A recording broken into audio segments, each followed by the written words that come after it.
یہ صدائے حریت جموں کشمیر ہے۔ کشمیر اپڈیٹ کے ساتھ ابن سلام۔ مقبوضہ وادی کشمیر اور جموں خطے کے مختلف علاقوں میں آج مسلسل 43ویں روز بھی معمولات زندگی مفلوج ہیں، جبکہ تمام دکانیں اور کاروباری مراکز بند اور سڑکوں پر ٹریفک معطل ہے۔ سری نگر اور وادی کشمیر کے دیگر علاقوں میں ریت سے بھرے تھیلوں سے اور پورٹیبل بلٹ پروف بنکر قائم کیے گئے ہیں، جو اس بات کا مظہر ہے کہ سخت ترین پابندیوں کے باوجود کشمیر کی صورتحال بھارتی غاصبین کے کنٹرول میں نہیں ہے۔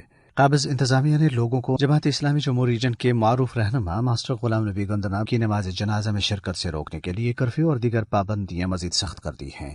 ڈپٹی کمشنر کشتواڑ نے تصدیق کی ہے کہ ماسٹر غلام نبی کی نماز جنازہ میں بڑی تعداد میں شرکت کے پیش نظر کشتواڑ میں کرفیو مسلسل نافذ رہے گا۔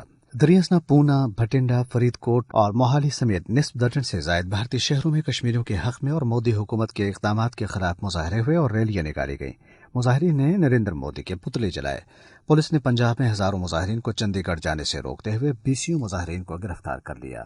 پاکستان کے وزیر خارجہ شاہ محمود قریشی نے کہا ہے کہ بھارتی سپریم کورٹ نے مقبوضہ کشمیر میں حالات معمول پر لانے کا حکم دے کر مودی سرکار کے مقدمے پر پانی پھیر دیا ہے۔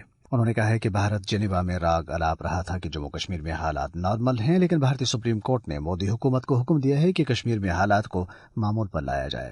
شاہ محمود نے کہا ہے کہ اگر بھارتی حکومت میں ہمت، حوصلہ اور جرت ہے تو غلام نبی آزاد کے ساتھ بین الاقوامی میڈیا کو بھی کشمیر جانے کی اجازت دے۔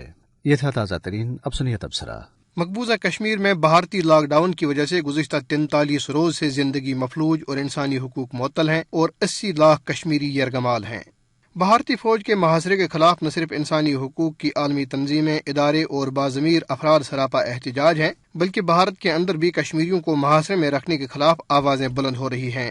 بھارتی سپریم کورٹ کا آج کا فیصلہ اس سلسلے کی ایک کڑی ہے۔ بھارتی عدالت عالیہ کے فیصلے کے حوالے سے سنتے ہیں پاکستان کے وزیر خارجہ شاہ محمود قریشی کی گفتگو۔